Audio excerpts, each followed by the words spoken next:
Góða kvöldið og velkomin í kvöldkaffi á N4. Ég með ansi skemmtilegan gest núna. Ég þarf kannski ekkert endilega að kynna hann eitthvað voðalega mikið en það tæki það kannski langan tíma. En til mín kominn hann Jón Gnarr. Velkomin. Já, þakka þér fyrir það, Rakel. Hvað ertu að bralla hérna fyrir norðan? Ég nú fyrst og fremst kominn hingað til að leika Skugga-Svein og við erum nú að byrja æfingar á því ágæta leikverki og sem sagt, mér veitist sá heiður að fá að leika hann sjálfan. Já. Þetta er nú... Hvernig leggst það í þig? Það leggst mjög vel í mig. Þetta er sko, þetta er spennandi hlutverk fyrir leikara að fá að spreyta sig á Skugga-Sveini. Sko, ég verð að viðurkenna það. Ég veit á sjálfsögðu hvað Skugga-Sveinn er, Já. En ég held að ég sé af einhver svona kynslóð sem af því að ég hef mikinn áhuga á leikhúsi og hef fylgst mikið með áhugaleikfélögum í kringum okkur og svona, Já. En aldrei hefur neitt sett upp Skugga-Svein á þú veist minni tíð, skilurðu? Nei. Þetta er svolítið merkilegt verk. Þetta er eftir Matthías Jochumsson og hann skrifaði þetta þegar hann var bara á menntaskóla árum. Og í rauninni er þetta 2 leikrit, annað heitir Skugga-Sveinn og hitt heitir Útilegumennirnir. Og þetta er sko, oft er þetta dregið saman í eitt leikrit og stundum er þetta sýnt, eða sem sagt gert í 2 lagi. Þannig að já, ég er bara mjög spenntur sko. Hvað ætlarðu að gera til þess að setja þig svona inn í hugarheim Skugga-Sveins sem útilegumaður? Sko, ég náttúrulega bara, kannski fyrst og fremst bara læra textan minn. Það er mjög góð byrjun. Og síðan sko hafa mér verið sko hugleiknar aðstæður utangarðsfólks á Íslandi. Ég hef lagt mig eftir að reyna að lesa mér til eða ímynda mér hvernig aðstæður þessa fólks voru og þannig að ég mun gera það. Mér finnst mjög gaman að vafra út í óbyggðir.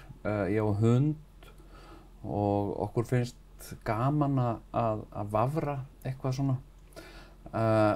Hefur aldrei týnst? Hefur reynda gerst, jú, Já, okay. En ekki alvarlega. Nei, ok. Þú augljóslega fannst aftur? Já, ég sem sagt hef ekki týnst illa, en ég hef átt hund sem gerði það. Ok. Já, og sem var svona útilegu hundur og var næstum því úti, sko.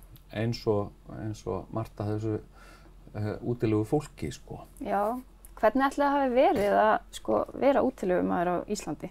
Það hefur náttúrulega verið bara algjörlega hræðilegt. Sko, og eins og mér sýnist að þá hafa á tímum, hefur á tímum oft verið hér alveg gríðarlegt harðræði, fátækt og hungur. Svo ekki sé tala veðrið? Nákvæmlega, já. Og stundum æxlaðist það þannig að það var fjöldi af fátæku fólki og fólk sem var kannski ekki matvinnungar sökum sjúkdóma, fötlunar eða veikinda og þetta fólk lenti oft á vergangi og til dæmis þá þvældist á milli bæja þar sem það sníkti sér mat og mjög gjarnan varð þetta fólk bara úti, sko. Og bara drottni sínum einhvers staðar út á berangri. Erfitt að setja sig inn í eitthvað svona í dag, sko? Já. Nei, þetta hafa verið alveg hræðilegar aðstæður og oft, sko, það sem líka þetta fólk var að gera það fór stundum að stunda þjófnað bara til að fá eitthvað að éta og varð þá sem sagt glæpamenn og varð eftirlýst og hundelt og til þess að gera þetta ennþá skemmtilegra. Já, ég meina Íslandsklukkan ágætis saga svona aðstæður sko. Og þar var sökin sko Snærispotti sem stólið hafði verið og grafalvarlegt mál. Grafalvarlegt sko og ber að refsa fyrir svoleiðis glæpi. Að sjálfsögðu. En sko það virkar samt svolítið, ég var aðeins að reyna að hlusta á útvarpsleikrit af Skugga-Svein til þess að aðeins að glöggva mig sko. Það virkaði svolítið að eins og Skugga-Sveinn hefði ekkert sérstaklega sko, finnst ekkert sérstaklega leiðilegt að vera útilegumaður. Nei. En það náttúrulega það sem að sko útlagar gera náttúrulega stundum. Það að reyna að vera hamingjusöm í sinni útlegð og finna einhverja lífsfyllingu og einhver tilgang í útlegðinni. Já, lifa sig inn í það bara. Já. Og þetta náttúrulega svona eins og við þekkjum eins og bara sjóræningjar. Já. Þeir voru svo ánægðir með að vera svona frjálsir og svona en raunveruleikin var náttúrulega sá að þetta var utangarðsfólk að mestu leyti sem var dæmt til útlegðar og oft aðrar bjargir bannaðar og sko fátækt fólk og svona þannig að maður reynir að halda svona í einhverja mannvirðingu. Já, búa sér til einhvern heim þar sem maður skiptir einhverju máli. Þar sem þú ert ekki sko leiksoppur örlaga heldur ert að gera þetta fúsum með frálsum vilja því þið langar til þess. Já. Ég held að það sé svolítið svona ríkt í okkur að telja okkur trú það að við séum ekki sem sagt einhver svona rekald. Eitthvað svona úrrak, eitthvað öðruvísi en allir hinir. Einmitt heldur sé þetta eitthvað sem við völdum sjálf. Já. Og það er líka leið til þess að taka ábyrgð á eigin lífi. Já.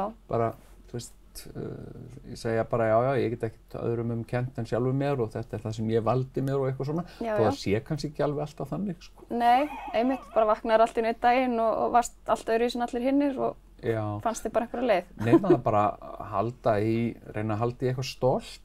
Já. Eitthvað svona, einhverja sjálfsvirðingu og stolt og svona. En þér finnst nú oft svona svolítið gaman að gagnrýna hluti og vera svolítið upp á móti og fá fram einhverja umræðu. Getur það ekki verið? Jú, það getur verið. Mögulega. Ég ætla ekki að fara að bera það saman við útilegumann, ég er ekki að segja það. Nei. En til dæmis eins og þú veist, nú er náttúrulega þetta verk Skugga-Sveinn eftir Matthías Jochumsson og samið á gamla íslensku og svona, þú veist, og ég veit að þú hefur mikla skoðanir á íslensku máli. Já, ég hef búin að vera með bara ákveðna þráhyggju varðandi íslenska tungu, íslenska históríu og íslenskan kúltúr. Ég hef svona gramsað í hinum ýmsu afkimum og til dæmis ég hef mikinn áhuga á þessari svokölluðu íslensku matarmenningu sem ég finnst mjög athyglisvert fyrirbæri. Þú er eiginlega aðeins að útskýra hvað þú meinar með matarmenningu. Já, sem sagt það er oft talað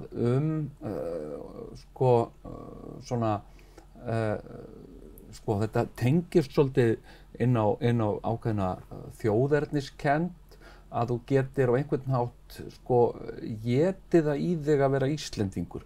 Það sem sagt hvað þú étir og hvernig þú étir það skilgreinir þig svolítið sem Íslending. Og það eru svona ákveðin gildi þarna í þessu, til dæmis það er að borða svokallaðan íslenskan mat og það hafa jafnvel pólitíkur sem gengið fram með einhverjar hugmyndir eins og íslenski kúrinn sem þá einhvern svona íslenskt mataræði og þetta hefur Vorabaunir og svona. Já, vorabaunir. Mikið af þessum svokallaða íslenska mat er innfluttur matur sem þá bara settur í umbúðir hér og síðan eru svona gildi eins og að velja íslenskt og svona slagorð því tengd eins og íslenska grænmeti, þú veist hvaðan það kemur og ég hef bara pælt mikið í þessu hver íslensk matarhefð og mér sýnist svolítið að það sem mest með látið hér á Íslandi sé svona eitthvað sjoppufæði sem kom hingað með kananum þegar Ameríkanar komu hérna 1941. Já, þetta vísa í vegasjoppurnar okkar. Vegasjoppur, pulsur, kokteilsósa, hamborgarar, samlokur og þetta jafnvel gengið svo langt að kalla þetta eitthvað svona þjóðarétti Íslendinga en svo mikið af þessum gömlu íslensku matarhefðum sem eru bara að deyja út. Já, það rétt. Ég ætla aðeins að skjóta inn fyrst þú ert að tala um vegasjoppur og þú ert hérna á Akureyri. Ertu búin að prófa gelgjufæði? Gelgjufæði? Sem hérna þjóðaréttur okkar hérna fyrir norðan. Nei. Ég hef ekki... Aldrei heyrt gelgjufæði? Ég hef bara aldrei heyrt gelgjufæði. Ok, fyrsta vísbending, það það fæst í vegasjoppum hérna á Akureyri. Já. Nú ætla ég að vera að giska, hvað heldur að gelgjufæði sé? Sem fæst í vegasjoppum? Það eru pulsa. Næstu því. Það ég ætla hérna bara að segja þér það. Það er pylsubrauð. Já. Með fullt af hamborgarasósu og frönskum. Já. Osti yfir og svo það brætt. Þannig að rauninni, og krydd. Já. Engin pylsa. Nei, sleppa Hvorki pylsa né pulsa. Já, Þannig að sem sagt eitt með öllu, þá eitt brauð með öllu sem hægt að tróða í það nema pulsu. Í rauninni. Já. Nema við náttúrulega hérna erum þekkt fyrir að setja franskar á allt. Já. Þannig að það svona... Men það eitt sem kom með kananum, sko. Já, ég trúi því. Íslendingar fyrir forna voru ekkert að borða mikið franskar kartöflur og pulsur. Heldur ekki? Sko. Nei, þetta var rosa mikið. Ég meina mjög mikið af svona þessum svona hefðbundna upprunalega íslenska mat bara matur sem fólk þekkir ekki í dag, sko. Nei, einmitt. Ekki nema þegar það fer á þorrablót, kannski. Já, þorrablót eru líka ákveðin nýlunda, sko. Já.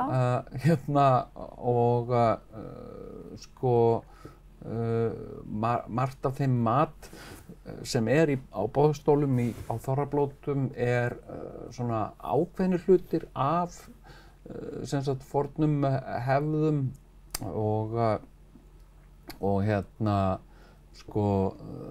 það var til dæmis eitt sem þessi þjóðverðist hafa lifað á sem sagt lengur en nokkru öðru og það var svokölluð glás. Ég veit ekki eins og hvað það er. Glásinn sem sagt var það sem mallaði í potti á hverjum bæ á Íslandi og það var pottur sem stóð á hlóðum og var aldrei tekinn af, heldur sem sagt mallaðan bara alltaf. Og glásinn var margbreytileg, hún fór svo mikið eftir því hvað var látið í hana. Já, eðlilega. Já, og ég hef lesið í íslenskum sjávarháttum áður en að menn fóru í róðura í einhverja daga að þá var jafnvel kveiktur eldur niður í fjöru og skellt á einhverjum potti og hendi í glás. Já. Það í rauninni bara tökum allt sem til og hendum í honum pott? Já, og það var víst mörgum þótti best að vita sem minnst hvað í glásina fór. Og glás gat verið jafn góð og hún gat verið vond. Já. En þarna snerist þetta náttúrulega eiginlega einungis það að halda fólki á lífi, það að borða. Það hefur íslensk mataræði alltaf gengið út að halda okkur á lífi og við höfum hérna étið bara allt sem að kjafti kom, sko. Og ég meina þetta til dæmis þetta að borða, sko, eistun af hrútum. Þetta náttúrulega dettur engum í hug nema alveg rosalega svöngu fólki. Þetta er náttúrulega ekki veisla fyrir Freudu eitthvað að greina þetta. Þetta er náttúrulega alveg, þetta hlýtur að hafa verið alveg ofboðslega hungrað fólk sem datt þetta í hug. Hákarl.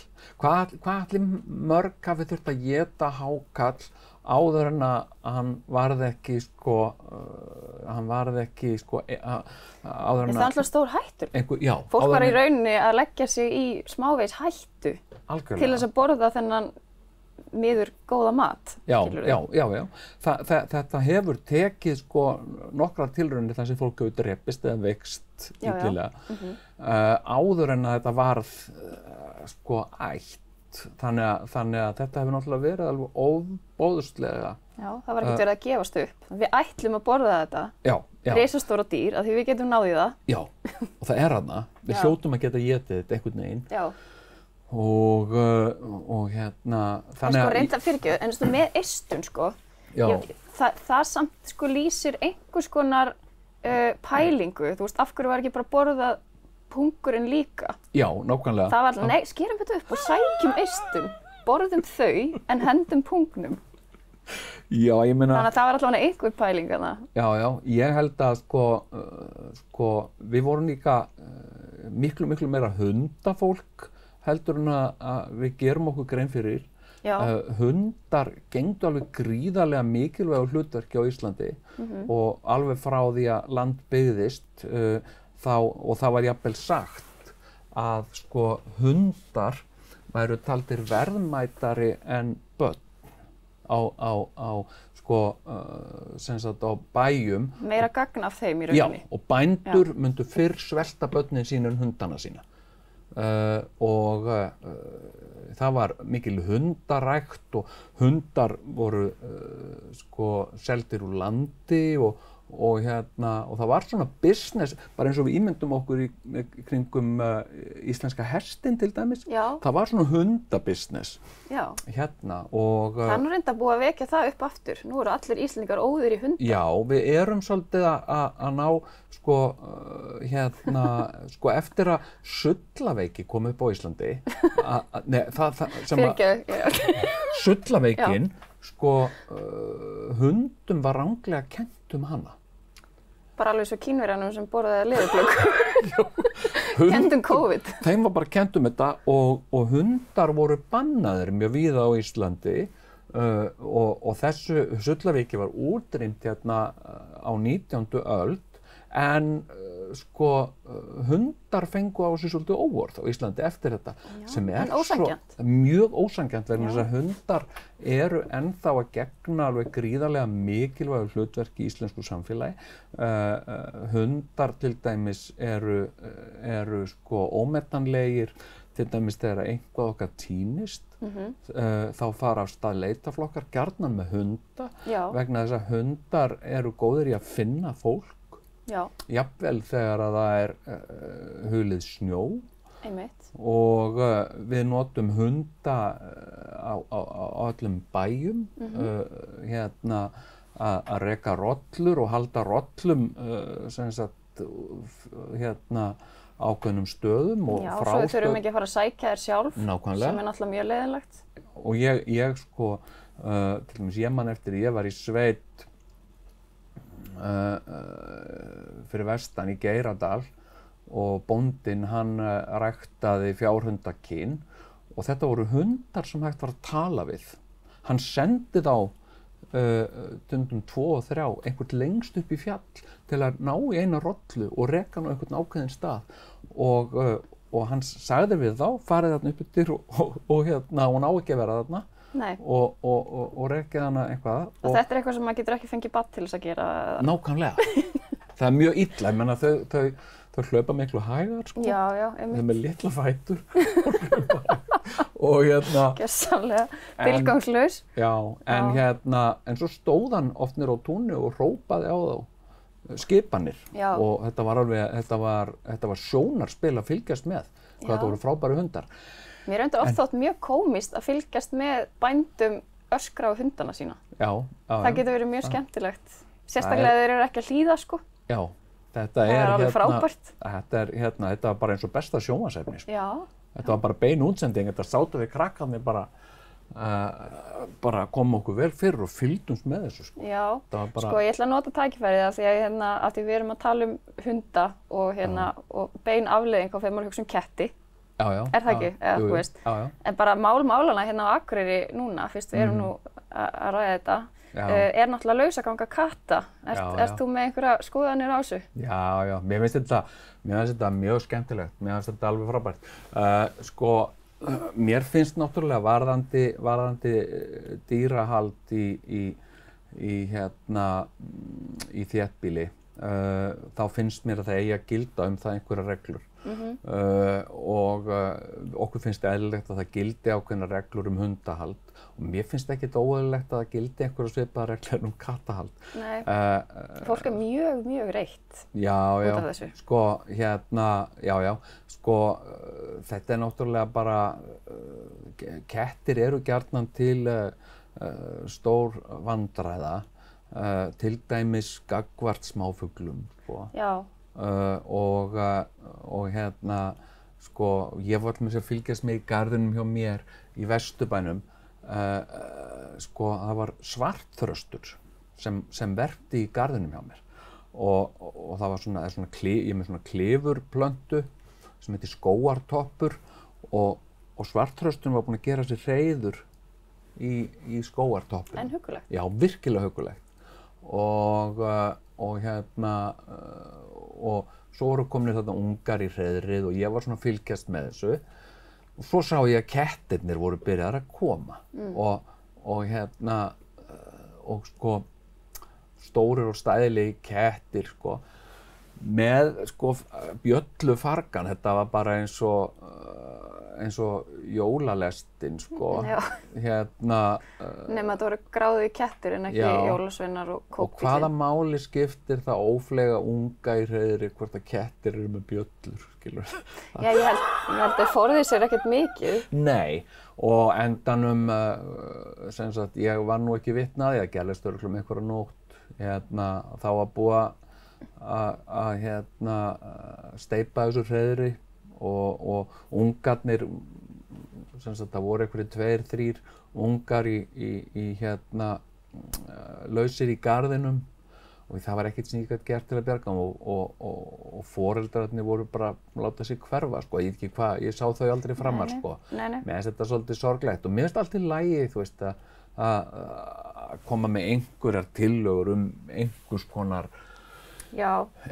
regluverk varðandi, það þarf að vera regluverk um allt, sko. Já, annars náttúrulega verður allt brjál. Já, þetta er bara, skilurðu. Okkur er ekki treystandi til þess að taka okkar eigin ákvarðanir. Já, bara þannig að það sé gaman, bara eins og þegar við spilum bridge, það verður vera reglur. Já, annars er ekki alveg eins gaman. Og ég til dæmis með hund og mér finnst mjög eðlilegt að ég fylgi þeim reglum sem gilda með hundahald og ég til dæmis sé ekki með hundinn lausan þar sem hann vekur ótta hjá fólki eða eitthvað svoleiðis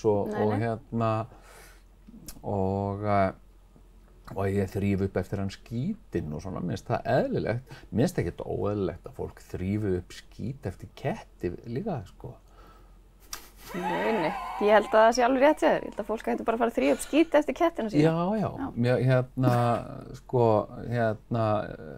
Já, kettir er alltaf að verða stærri og stærri, maður sér alveg, sko, risastóra norska skógarketti. Já, reyndar þegar maður rakar þá eru þau bara svona mjóir, sko. en margir hundar eru bara, margar hundategundir eru minni en kettir, klárlega, já. Og ef að það er nauðsynlegt að þrífa skít upp eftir litla hunda, þá finnst mér alveg jafn nauðsynlegt að þrífa upp skít eftir stóra ketti, Já, alveg klárlega, sko. Já. En sko, ég held við séum reyndar, þetta er mér að kenna samt, við erum komin svolítið af hérna því sem ég langaði að ræða við þig. Já. En ég meina, ég bjóst svo sem alveg við því. Já. En hérna, ég get rætt hvað sem er, sko. Já, ég nefnilega held það. Já, ég skoðanur öllu, sko. Þú skoðanur öllu. Hérna, við ætlum að fara aðeins aftur í notum tækifærið af því ég náði að stoppa þig og fara í auglýsingar. Það bíða allir spenntir eftir að fá auglýsingarhlýja sitt. Held ég. Heyrðu, við skulum hendast í smá auglýsingar og höldum svo áfram í kvöldkaffi með Jón Ignar. Velkomin aftur í kvöldkaffi. Ég sit hérna með honum Jón Ignar sem ætlar að heiðra okkur Norðlendinga með nærveru sinni á næstunni af því að hann er að leika hérna í Skuggasveini. Heiðra með nærveru, já. Já, þakka þér fyrir það. Já, þakka þér. Við erum mjög spennt. Svo til að byrja með, ég hlusta svolítið á Tvíhöfða og mér finnst alltaf ég fyndið þegar þið eruð að gera grína þessari blekkingu með það að þið takið þátt upp kannski á miðvikudegi en sendið hann út á sunnudegi, þú veist, einhverju tíðrætt þetta, mér finnst þetta alltaf ég fyndið, sko. En ég var að pæla hvort að ég get ekki fengið hrós frá þér fyrir blekkinguna okkar. Jó, þetta er virkilega vel að segja vikið, sko. Já, virkilega vel, sko. Já, takk. Já. En nú er náttúrulega klukkan 11 eða eitthvað og við ætlum að sýna hana þátt í kvöld. Já, nákvæmlega. Sem er náttúrulega núna. Þetta er blekkingarheimur sjónvarpsins. Já. Blekkingarheimur fjölmiðla. Já, við erum stöðugt að ljúga. Stöðugt að ljúga. Og blekkja. Já. Og höfum gaman af. Já, það er bara yndislegt. En það sem við ætlum að vinda okkur í núna var að þú ert semst að gefa út bók. Já, ég semst að ég er að gefa út bók hjá Bjarti, bókaforlaginu, sem heitir Óorð, bókin vond íslensk orð. Já. Og er algjörlega kjánalegt að mér að hafa ekki komið með eintak til að sýna. Já. En ég glemdi því og það er bara mjög dæmigert fyrir mig. Og forlagið verður örugglega mjög ánægt með þig. Já. En þetta er sem sagt safn af orðum sem ég hef safnað svona samkað að mér í gegnum tíðina sem mér finnst vera óorð. Okay. Og ég mér finnst vera vond orð og ég kalla það óorð, sum orð kalla ég fúskyrði vegna þess að mér finnst þau bara tilbúin orð vera sem fúsk. Já, það bara kasta til höndum eða finna eitthvað. Já, ekki nógu vel gert. Nei. Og kemur þá með tillögur að bætingu eða? Já, ég geri það. Já, ok.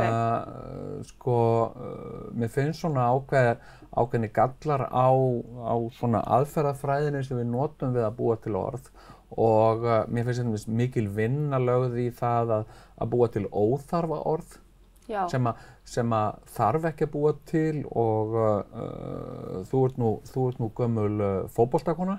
Jú. Já. Ég fer alltaf farið í taugarnar á mér þegar fótbolti er kallaður knattspyrna. Mér finnst það algjör óþarfi. Mér finnst bara í góðu lagi að kalla þetta fótbolta og þetta heitir fótbolti í flestum tungumálum og meðal annars í norrænum málunum. Já, eiginlega allstaðar nema í Bandaríkjunum. Bandaríkjunum heitir þetta soccer. Já. Sem en Ameríkanar eru í svipuðum vandræðum og við vegna þess að þau eru þegar búin að kalla aðra íþrótt fótbolta. Gerðu við það? Köllum við eitthvað annað fótbolta? Nei, en þar eru þau, en við erum ofta að gera það. Við til dæmis við búum til bulluorð. Það er mikið af bulluorðum í íslensku. Eins og? Og við erum, að því að ég er með þá kenningu líka að Ísland sé ákveðin hátt eins og sértrúarsöfnuður. Við erum í rauninni ekkert ósvipuð mormónum í Utah. Við höfum svona ákveðin gildi, sem að við fylgjum og ekkert endilega vegna þess að þau séu rökrétt eða eitthvað heldur meira af því að við trúum að þau hafi gildi fyrir okkur. Því að hlutirnir eru bara svona. Já, þetta bara svona, svona höfum við alltaf gert og þess vegna gerum við þetta svona. Og við höldum í ákveðnar hefðir. Sko, þegar það hefur verið svona aðferðafræði sem hefur verið viðurkennd hér á Íslandi, það að þegar að koma upp tækninýjungar eða einhver hlutir frá útlöndum, þá tökum við ekki heitið á þeim endilega beint inn í málið, heldur spökulerum við svolítið í þessu og finnum jafnvel eitthvað íslenskt nafn yfir hennar hlut og kannski frægasta, velþekktasta dæmið orðið tölva yfir kompjúter. Það yfirleitt tekið sem dæmi rosalega góða nafngift. Já, það góð nafngift og það nokkuð vel heppnað og hefur náð bara almennri útbreiðslu, myndi ég segja. Reyndar hefur það þann galla, þetta orð, að mörgum hættir til að segja talva í staðinn fyrir tölva og það bara svona eins og gengur að gerist. Það ekki bara eins og pulsa dæmið. Já, ég segi alltaf pulsa. Já, en nú ertu samt fyrir norðan, en allt í góðu. Já. Við fyrirgefum þér örugglega. Já, ég sko, ég geri það leik mínum að segja pulsa. Já. Vegna þess að ég fellst ekkert á þessa aðferðafræði sem við byggjum á til að greina pilsu frá pulsu. Sko, til dæmis þegar leigubílar koma til Íslands. Já. Og fyrsti leigubíllinn keyrir hérna, þá þetta eitthvað sem allan heim heitir taxi. Já, frekar auðvelt orð. Frekar auðvelt orð. En við ákveðum, nei, við getum ekki tekið bara taxi inn í málið. Það meira þess að þetta beygja það. Já. Það væri meira þess að bara vola lítið mál. Þetta bara svipað orð á faxi. Já. Já. Sko, sem ekkert svo langsótt vegna þess að faxi hestur og þú ferð á hestbaki. Já, þetta fararskjóti. Já, fararskjóti og svo ferði í taxa í staðinn fyrir faxa. En við ákveðum að búa til íslenskt orð og þetta hugtak íslenskt orð og við búum til orðið leigubíll sem sagt og öll eru glöð með það. Þangað til að bílaleigurnar koma til Íslands. Já. Þá áttum við okkur á því að við erum sem sagt rental car í rauninni leigubíll. Án bílstjóra. Já, þannig að við erum búin að taka það orð og nota það, þannig að hvað gerum við? Jú, köllum þetta bílaleigubíll. Þetta bara bull. Þetta bara bullorð, sko. Bílaleigubíll, sem sagt að segja, þetta skítarætting, eins og maður kallar það. Bíll tvisvar. Þetta svolítið gert í íslensku. Við erum með annað mikið nota orð sem borð, stofuborð. Já, einmitt. Það sem við erum að tvítaka sama orðið af tvisvar sinnum í einu orði, einu samsettu orði og íslenskan gengur rosa mikið út á að búa til ný orð úr gömlum samsettum orðum. Við tökum tvö gömul stutt orð og setjum þau saman í orð sem hefur nýja merkingu. Og þetta frábær hugmyndafræði. Ég með þetta æðisleg hugmyndafræði. En þetta bara eins og með aðra vinnu, hvað sem við gerum, hvort sem við erum að spila fótbolta eða smíða hús við verðum að reyna að gera þetta vel. Já, og stundum finnst mér nýyrðasmíðin á Íslandi og málþróunin ekki nægilega vel gerð og ekki nægilega vel hugsuð og það verður svona ákveðið fúsk. Já. Og þetta finnst mér vandamál í íslensku. Ertu með fleiri orð svona sem dæmi? Já, já. Talar í bókinni þinni? Já, já. Ég, sem sagt, óorð, bara orð sem ég finnst vond, eins og til dæmis líknardráp. Þetta finnst mér svakalega ljótt orð. Þetta mjög gildishlaðið orð. Mjög gildishlaðið. Mannætu hákall. Þetta er bara bull. Þarna erum við að gera einhverju dýrategund það upp að hún sé mannæta og okkur stafi þar af leiðandi hætta af henni. Á sama tíma og þetta eru dýrategundir sem eru meira og minna í útrýmingahættu. Og ætti frekar að reyna að vernda þær heldur en óttast þar vegna þess að það er orðið mjög lítið eftir að þessum dýrum. Og þetta er svona eins og að kalla ljón mannætukött. Já, það væri rauninni sambarilegt. Já, það væri sambarilegt. Mannætukettir í Afríku,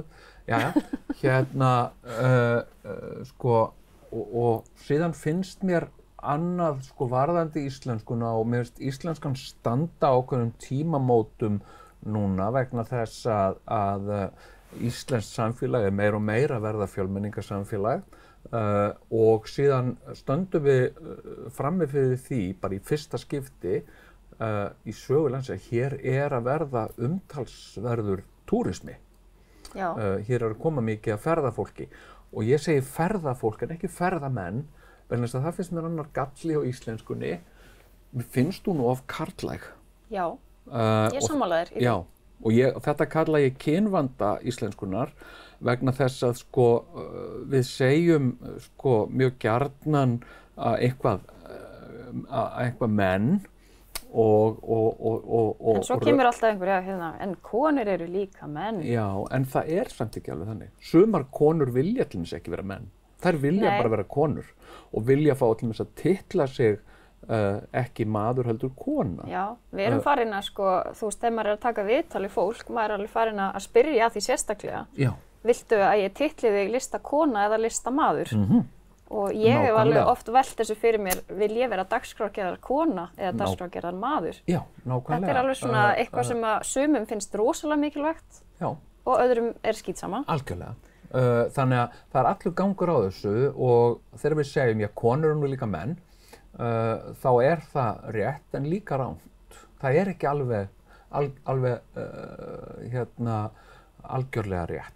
Og þarna... Ég er spáð að setja e-mailið þitt undir svo allar kvartanir geti borist til þín, ekki á N4. Ég hef gaman af því að taka við svona kvörtunum og ræða þetta við fólk. Færðu mikið af kvörtunum?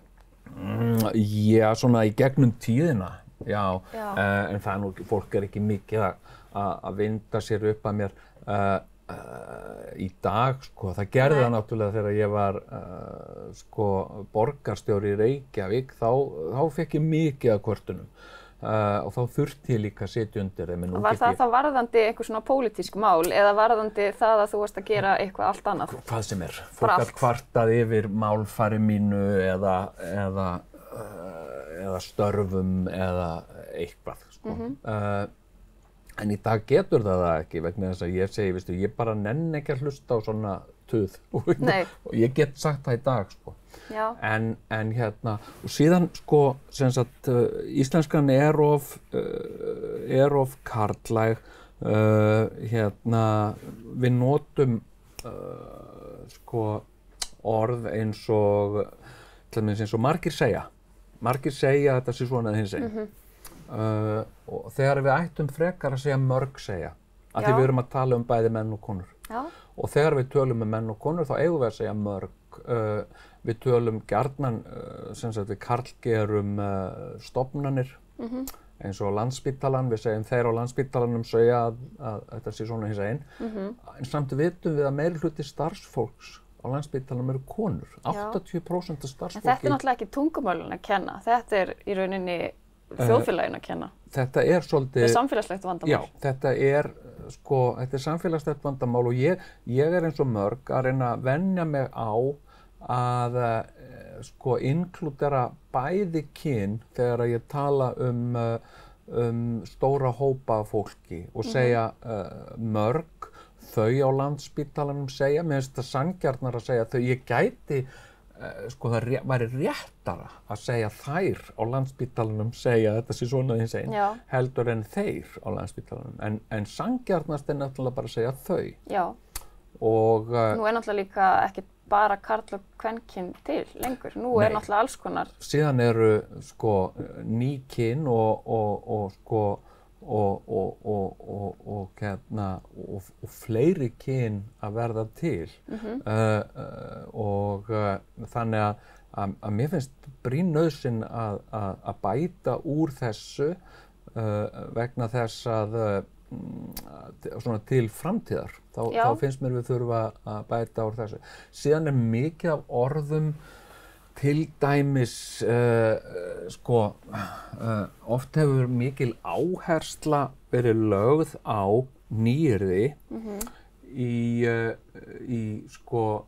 í tilfellum karllægra áhugamála sem hafa þótt karllæg, eins og til dæmis bílar og bílvélar. Það varla til það stykki í bílvél sem ekki búið að þýða á íslensku. Og þetta finnst mér þetta með sko margt af þessu mikill óþarfi mér finnst verið að leggja í óþarflega mikla vinnu til einskis. Jafnvel bara flækir þetta málin ef eitthvað ég meina það bara mjög mikið af fólki af erlendu bergi broti sem býr á Íslandi orðið og það bara að fara að aukast, þannig að við erum í rauninni eiginlega að vinna á móti því. Já. Með því að skýra allt einhverju íslensku orði sem skrítið. Já, nákvæmlega. Og síðan sko, þú veist, mér finnst orð eins og dekk. Mér finnst dekk fínt orð og það samræmist líka hinum Norðurlandamálunum. Orðið hjólbarði finnst mér bull. Mér finnst þetta bara tóm steypa. Við þurfum ekkert að búa til nýtt orð þegar við eigum fyllilega gott orð. Og þar önnur mistök sem að ég held afleikur sem við höfum gert. Ég held að íslenskan, og það var kannski nauðsynlegt á sínum tíma í sjálfstæðisbaráttunni og málhreinsuninni að hreinsa okkur af dönskum áhrifum. En ég held að við höfum kannski farið ákveðinu offari í því og nú sitjum við uppi, við erum orðin fjarlæg, við erum búin að fjarlægja okkur hinum Norðurlandamálum og það finnst mér algjör synd. Og nú það svoleiðis, ég var til að horfa á ráðstefnu í Norræna húsinu norska þætti sem verið að sýna núna á HBO sem fjalla það að fólk úr fortíðinni fer að poppa upp hér og þar í Noregi og allan heim. Og meðal annars eru íslenskir leikarar í þessum þáttum. Ágústa Eva og þau leika einhverja svona víkinga Jóhannes Haukur, þau eru sem sagt fólk frá víkingatímanum og tala svona forníslensku. Fengu þau Íslendinga til þess að leika það til þess að tala íslensku? Já, þau eru samt ekki alveg að tala íslensku, þau eru að tala svona fornmál. Fornnorrænu. Og það var ráðstefna í Norræna húsinu þessa þætti og hvernig handritið var unnið og svolítið fornnorrænuna. Og á hvaða tungumáli var þessi ráðstefna haldin? Hún var haldin á ensku. Vegna þess að við skiljum ekki. Við skiljum ekki hvort annað. Íslenska var einu sinni norsk málíska, en við skiljum hann ekki lengur. Bæði hafa tungumálin náttúrulega þróast í sitt hvort átt, en sko sjálfstætt og í sitt hvort átt. En við megum draga aðeins í land, finnst mér. Við megum samræma okkar orðanotkun meira því sem gerist og gengur á hinum Norðurlöndunum. Núna kannski hljómar það svolítið eins og þú sért eitthvað svona óvinnur íslenskunar, en þú ert það náttúrulega ekki. Þér er mjög annt íslensku. Mér er alveg gríðarlega annt íslensku og sko og hvernig sé best að styrkja íslenskuna og tryggja að hún lifi til framtíðar vegna þess að við stöndum núna sem aldrei fyrr undir alveg svakalegri árás frá ensku. Enska að hafa alveg sko svakalega mikil áhrif á íslenskuna. Þetta að mörguleyti, þessi áhrif að mörguleyti limskuleg. Við áttum okkur ekki á því. Nei, kemur aftan að okkur. Já, til dæmis hefur til dæmis tekið eftir því að fólk farið að segja til dæmis ég meiddi mig í hendinni minni. Hefur tekið eftir þessu? Já, my hand. Já, þetta farið að segja í staðinn fyrir að segja meiddi mig í hendinni, það farið að segja hendinni minni, hárinu mínu. En ekki hvað? Meiddirðu í einhverju annarri hendi? Nei, bara sem sagt. Já, ég meina þetta svona óþarfi. Já, þetta óþarfi. En við þurfum samt að, við tölum rosa mikið. Já, en ég veit nefnilega að... fólk sem finnst gaman að tala. Já, það rosalega gott reyndar. Það væri skárra aldrei neð og nettir alls ekki að tala. Já. En varðandi íslensku, þá ert þú náttúrulega greinilega áhugamaður sko forníslensku, af því þú ert búin að vera á veflastum og kveða Völuspá. Er það ekki rétt til mér? Jú. Já, ég búin að vera, ég var sem sagt í meistaranámi við Listaháskóla Íslands og þar fékk ég tíma og aðstoð við að glíma við Völuspá sem hefur alltaf verið mér hugleikinn og ég hef verið að kveða hana og tilbúinn að koma hingað og þangað og kveða Völuspá fyrir fólk og ég líka byrjaði aðeins að reyna við Svona Torrek eftir Egil Skallagrímsson en sko má ég gefa þér tóndæmi? Má ég?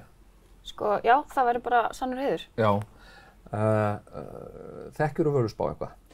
Já, ég meina, ég veit hvað hún og ég las eitthvað af henni í framhaldsskóla. Já, sko, nú eru sko, til dæmis erindi, held ég þekktasta erindi Völuspár,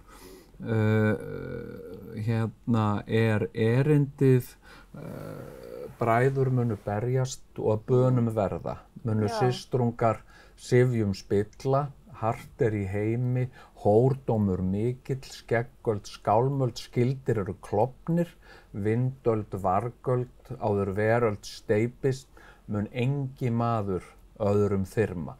Þetta líklega þekktasta erindið úr Völuspá. Mér datt fyrst í hug Árvatnsalda, það ekki líka úr Völuspá? Jú, Er það byrjunin? Sko, þetta sem sagt Árvaralda, sem sagt ár í gömlu útgáfunni, þá var það Árvatnsalda, áður í mér byggði, var að sandurinn ég særinn, ég svalar unnir, jörð fannst æfa né upp himinn, gap var ginnunga, en gras hvergi. Þú bullar bara. Já, ég bullar bara. Nei, sko, það sem sagt, ég kann orðið eiginlega alla Völuspá. Ok, það náttúrulega bara frábært. Já, ég að vinna með, það eru tvær megin útgáfur af Völuspá. Það semst annars vegar konungsbókarútgáfan og hins vegar haugsbókarútgáfa. Það eru svona blæbrigða munur á þeim. Ok, hvor ert þú að vinna með? Ég að vinna með konungsbókarútgáfuna. Bæði vegna þess að hún eldri og svo fellur hún betur að laginu hjá mér, sko. Okay. Og kannski það er munur, sko, til dæmis, sko, sko, haugsbókarútgáfan, hún hefst á þessum orðum, hljóðspið eiga allar helgar kindir, meiri og minni mögu heimdallar. Konungsbókarútgáfan sem eldri. Hverjar eru þessar helgu kindir? Mannkindir? Það eru guðir og vættir, góðar vættir og goðinn. En sko konungsbókarútgáfan, hún sleppir helgar. Hún segir hljóðspið eiga allar kindir. Það þegar allir að heyra í mér. Já, það er svona, og ef að ég má ég kveða fyrir þig Bræður munu berjast? Já. Bíddu aðeins. Já. Þú tókst með þér. Já, heyrðu, sko. Ég bara spáði hvort að það sé eitthvað mikilvægt props, svo við slettum. Hvað er íslenska orðið props? Leikmunur. Leikmunur. Er þetta mikilvægur leikmunur? Þetta er vissulega mikilvægur leikmunur. Ég hélt náttúrulega að þú væri með fiðlu, sko. Já. Nei, þetta er bara fiðlukassa. Já. Nei, þetta er 100 ára gamall rabarbari sem Páll á Húsafelli gaf mér og þennan rabarbara nota ég við flutninginn þegar ég er að kveða sjálfur og sem sagt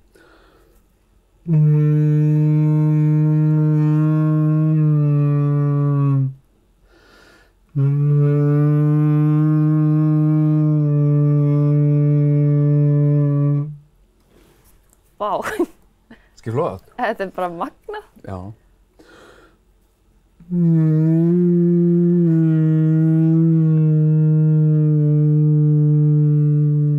Jæja. Og hvernig notarðu þetta? Er þetta svona, nú ætla ég að byrja? Eitthvað? Stundum nota ég hann til að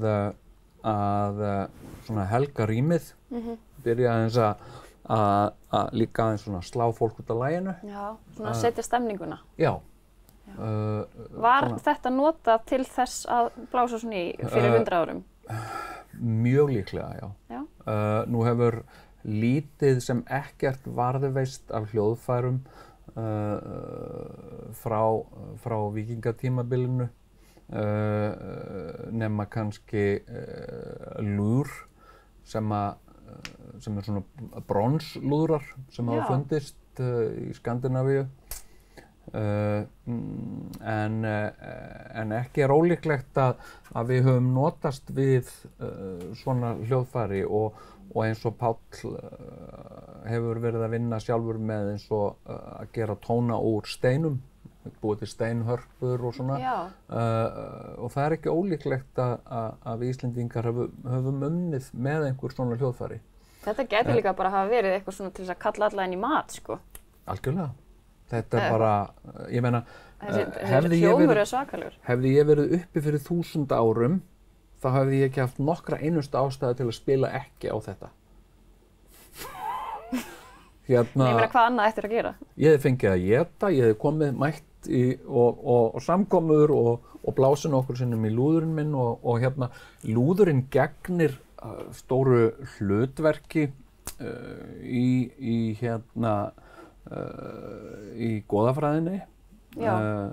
Það eru guðir sem eins og til dæmis Heimdallur sem hefur það hlutverk að blása í lúður og það eru tilvísanir oft í það í lúðrablástur.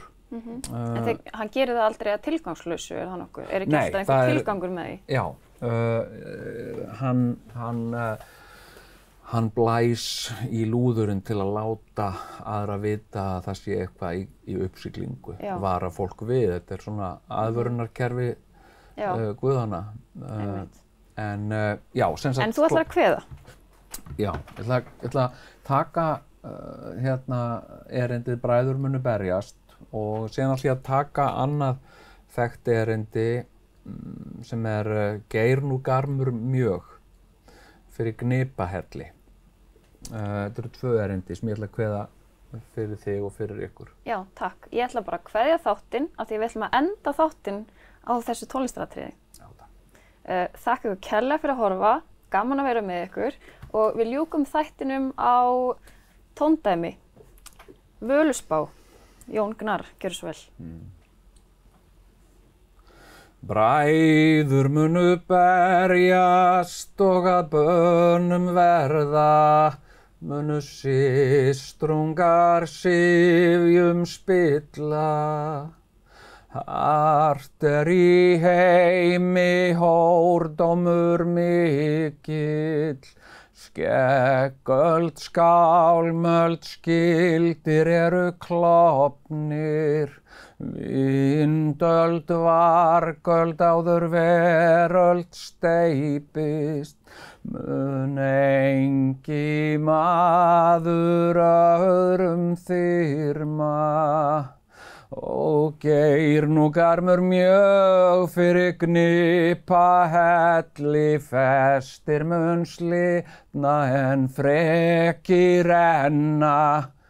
Fjöld veit hún fræða fram sér lengra, Ragnarök römm sig tífa.